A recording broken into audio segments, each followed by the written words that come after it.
تو وہی بیچ سکتا ہے جو جنت کا مالک ہو. جو مالک نہ ہو تو وہ کیا بیچے گا؟ کیا بیچ سکتا ہے؟ کسی کی ملک میں چیز آپ کیسے بیچ سکتے ہیں؟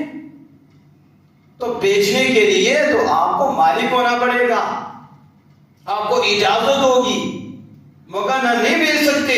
تو حضور نے فرمایا کہ کون خریدے گا، یعنی مجھ سے کون خریدے گا یہ کنواں، تو پھر اس کے بدلے بہتر ہوگا یعنی جنت.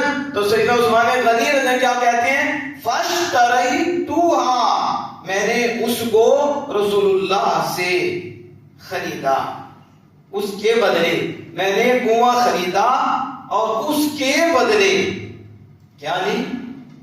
جنت، یعنی رسول اللہ سے سودا کیا. تو آقا جہاں صلی اللہ علیہ وسلم نے ان سے کنواں لیا ہے اور اس کے بدلے حضرت عثمان غنی رضی اللہ عنہ کو جنت عطا فرمائی ہے.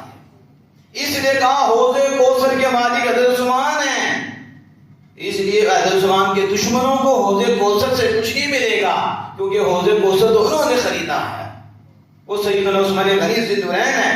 پھر آپ نے کہا مسجد میں جب مسجد کم ہوئی پھر ضرورت پڑی، پھر رسول اللہ صلی اللہ علیہ وسلم کون خریدے گا جگہ؟ فلاں، تو اس کے بدلے جنت ہے.